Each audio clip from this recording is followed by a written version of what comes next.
देखो मेटामर की हम सबसे पहले एक बात जानते हैं, मोनोवैलेंट। कोई भी कंपाउंड जो एक बॉन्ड बनाता है, कोई भी एटम, हाइड्रोजन का नाम सुने होंगे, वो कितना बॉन्ड बनाता है?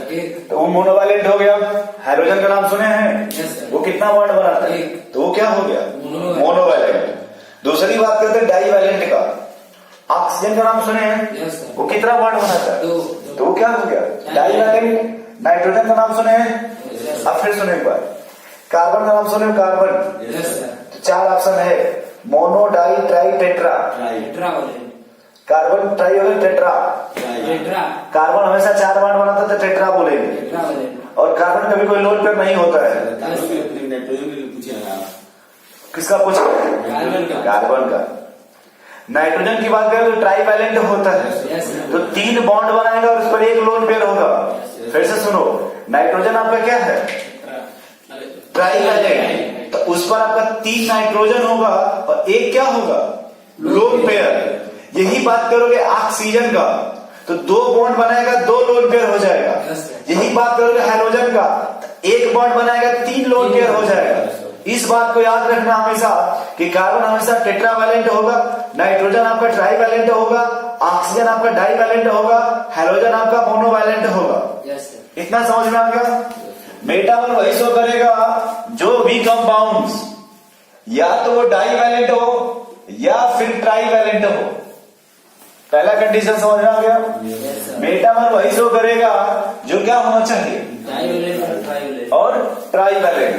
दूसरा कंडीशन यह याद रखना कि जब भी अगर मेटामर एक्सप्लेन करना होगा, जैसे आइसोमर के लिए दो स्ट्रक्चर चाहिए कि नहीं, तो दोनों हमेशा डाईवैलेंट ही होना चाहिए या फिर दोनों हमेशा ट्राईवैलेंट होना चाहिए। फोर्थ कंडीशन, एक डाईवैलेंट और एक ट्राईवैलेंट नहीं होना चाहिए। और पांचवा कंडीशन, पहले देखो लिखो मैं, difference in alkyl group. Different in alkyl group, कोई भी कंपाउंड जिसका या तो डाईवैलेंट हो या ट्राईवैलेंट हो, ठीक है, लेकिन डिफरेंट क्या होना चाहिए? छठवां पॉइंट, सेम फंक्शनल ग्रुप होना चाहिए। सेम क्या होना चाहिए? Functional group. नहीं समझ पा रहे? जैसे आप फिर से देखो, अपने मन से बताओ, किसी डाईवैलेंट का नाम बताओ। ऑक्सीजन तो बताओ, ऐसे लिख सकते हैं ऑक्सीजन को? लिख सकते हैं। अरे मेरे भाई, ईथर ऐसे ही तो होता है, याद करो। Yes sir. और कोई डाईवैलेंट बताओ। एस्टर का नाम सुने हो? Yes sir. देखो ईमानदारी से, एस्टर ऐसे ही होता है कि नहीं? देखो इस तरह से। अरे ईथर के लिए मेरे भाई R1 R2 बोल लिया जाए कि नहीं? तो ये देखो एस्टर के R1 R2 हो गया कि नहीं? ये एस्टर हो गया, देख लो ध्यान से। ये ना, उसका नाम सुने हो? एमीन। हाँ। तो एमीन, जैसे ये देखो RNH2, ये कितने डिग्री का नाइट्रोजन है? एमीन कितने डिग्री का है? अरविंद सर, जैसे हम देखो तीन एग्जाम्पल लिख रहे हैं, RNHR, ये R डैश मान लो, और RNRR, ये डैश, ये डबल डैश। 2 डिग्री का है। अगर हम बात करें नाइट्रोजन का, किसका? तो डायरेक्ट बस आप ये देखो कि वो कितने कार्बन से अटैच है। फिर से सुनो, नाइट्रोजन के लिए हमेशा आप ये देखोगे कि डायरेक्ट कितने कार्बन से अटैच है। हम कार्बन की तरह नहीं देखेंगे। जब कार्बन की डिग्री देखते थे, कोई भी कार्बन कितना बॉन्ड बना रहा है, मतलब कोई भी कार्बन डायरेक्ट कितने कार्बन से अटैच्ड है। कोई भी कार्बन डायरेक्ट कितने कार्बन से, लेकिन नाइट्रोजन जो था खुद के डिग्री पर डिपेंड करता है।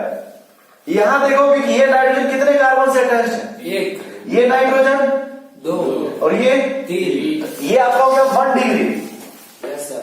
ये क्या हो गया? 1 डिग्री। और ये 2 डिग्री। और ये 3 डिग्री। नहीं समझ गए? लेकिन हमने कहा कि मेरे भाई हमें कौन सा इसमें से चाहिए? या तो 2 डिग्री लो या फिर क्या लो? 3 डिग्री। नहीं समझ पा रहे इसमें से? तो 2 डिग्री लिखेंगे अगर इसके लिए, तो RNH R डैश लिखना पड़ेगा कि नहीं? yes, अगर 3 डिग्री लिखोगे तो RNR लिखना पड़ेगा कि नहीं? ऐसे देखो। yes, और कोई बताओ, एमाइड का नाम सुने? एमाइड। यस सर, याद है। तो उसका फार्मूला क्या होता है? RC11ONH2 होता है कि नहीं? yes, तो फिर से देखो, ये हो गया इतना एमाइड ग्रुप। अब ये कितने कार्बन से, कितने एल्किल ग्रुप से अटैच्ड है? नाइट्रोजन। ये पूरा एमाइड होगा ना, सी डबल बॉन्ड ओ और एन। हाँ सर। ये कितने कार्बन से अटैच्ड है? ये एक तो ये हो जाएगा 1 डिग्री। Yes sir. फिर अगर तुम लिखोगे R C double bond O, sorry N रहेगा ना, एन एक एच एक आर। अब ये बताओ ये कितने एल्किल ग्रुप से अटैच हो गया? 2। फिर 2 डिग्री का हो जाएगा। Yes sir. इसको लेकर हटा दोगे आप, लिख कर क्या आपके क्या हो जाएगा? 3 डिग्री का। नहीं समझ पा रहे? समझ गए। बोलो भाई, नहीं समझ पा रहे? तो कोई भी कंपाउंड्स जो क्या या तो डाइवैलेंट या फिर ट्राइवैलेंट, वही क्या शो करेगा? मेटामर। मेटामर। एक बात और याद रखना कि अगर एक डाइवैलेंट है दूसरा क्या है? ट्राइवैलेंट। तो मेटामर शो करेगा क्या? नहीं करेगा। अच्छा, मेटामर डिफरेंस किस में होगा? अल्कीन में। अल्किल ग्रुप किसमें डिफरेंट होगा? Alkyl group. एक बात बताओ, C4H10O का नाम सुने हो? Yes sir. याद करो इसका कभी पोजीशन आइसोमर्स यूज किया गया था। इसका DU कितना है? DU नाम से काउंट करेंगे कि नहीं? नहीं करेगा। तो C+1H-10 कर दें। यस सर, 0 होगा इसका। बोलो भाई, अरे C+1 -H/2, यस सर। तो ये 5 होगा कि नहीं? Yes. और 10/2 5 - 5 0। सही है कि गलत है? सही है। सही है। समझ पा रहे हो? Yes sir. तो आगे बढ़ते चुपचाप। अब इसके देखो, हम 2 आइसोमर बनाते हैं। छोड़ो, अभी ईथर पे आते हैं। किस पे आते हैं? ईथर पे। हमें बस इतना बताओ कि 4 कार्बन है कि नहीं? Yes sir. तो 4 कार्बन कितने वो चेन आइसोमर बनेंगे? 2। ऐसे बनेगा कि नहीं? Yes sir. देखो ऐसे। Yes sir. बोलो। Yes sir. ईथर जब भी लगाओगे तो ईथर अपन डाइवैलेंट है कि नहीं?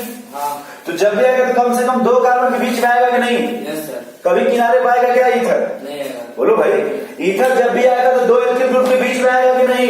Yes sir. नहीं समझ पा रहे तुम? ये करें, फिर से बताइए, फिर से देखो। जब भी ये ईथर आएगा, ईथर देखो फिर से, तो 2 के बीच में आएगा कि नहीं? Yes sir. कभी किनारे पाएगा क्या? नहीं आएगा। तो अगर हम इस ईथर बनाए तो यहाँ पे लगा सकते हैं क्या? Yes sir. एक तो यहाँ पे पॉसिबिलिटी है, एक यहाँ पे पॉसिबिलिटी है। नहीं समझ पा रहे हो? तो वहां पे लगाएं तो फिर से देखो, अगर यहां लगाओगे तो CCCOC बनेगा। Yes sir. अगर यहां लगाओगे तो CCO ये बनेगा कि नहीं? Yes sir. और यहां अगर लगाओगे देखो CCOC ये बनेगा कि नहीं? Yes sir. अब मान लो कितने स्ट्रक्चर बने? 3। ईथर का नेमिंग पता है कैसे करते हैं? Yes sir. कैसे? ऑक्सीजन की तरफ से गिरेगी इसको। तो बता भाई, ईथर का नेमिंग कैसे करते हैं?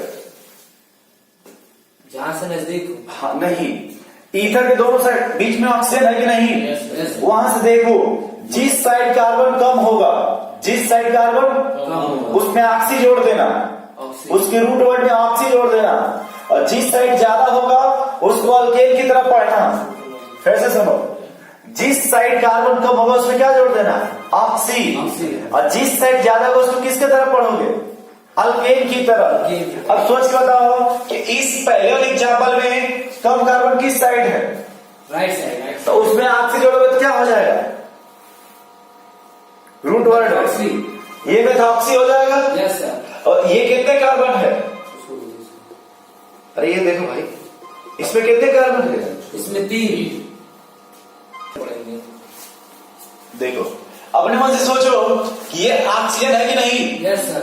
तो जिस साइड कम होगा उसके रूट वर्ड में क्या जोड़ दोगे? ऑक्सी। और जिस साइड ज्यादा उसके रूट वर्ड में क्या जोड़ोगे? अल्केन। एन, अल्केन की तरह। क्योंकि मेरे भाई सिंगल बॉन्ड है कि नहीं? Yes sir. जब सिंगल बॉन्ड है तो एन ही ना जोड़ोगे। Yes, sir. डबल होता तो इन जोड़ते, और ट्रिपल होता तो आइन। तो सबसे पहले इसका नाम क्या हो जाएगा? मेथॉक्सी। मेथॉक्सी। और 1 2 3। अब सुनो एक बात और, नंबरिंग हमेशा यहां से करोगे 1 2 3। तो 1 पे क्या है? मेथॉक्सी। अब इसका नाम क्या होगा? Ethoxy. Ethoxy ethane. Ethoxy ethane. Yes sir. अब सुनो, एक बात फिर ध्यान से सुनना, यहां भी ऑक्सीजन है कि नहीं? Yes sir. हमें बस इतना बताओ कि चेन टर्मिनेटिंग है कि non chain terminating? Sir chain terminating वो फंक्शन ग्रुप होता है जिसमें कार्बन होता है।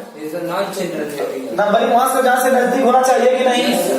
तो फिर इसके लिए यहां से नंबरिंग करोगे कि नहीं? 1 2 बोलो भाई। अभी 2 पे आ गया कि नहीं? Yes sir. तो इसका नाम हो जाएगा 2 मेथॉक्सी। 2 मेथॉक्सी प्रोपेन बोलेंगे। Yes sir. इसके लिए 1 मेथॉक्सी प्रोपेन बोलेंगे। Yes sir.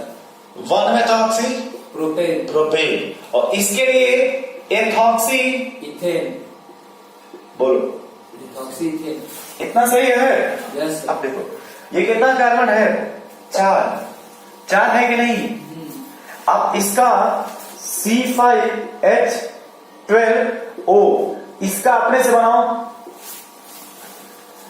अब इसका आप लोग अल्कोहल भी बनाना और इधर दोनों बनाना, क्योंकि अल्कोहल का हम लोग पढ़े थे कि नहीं इसका।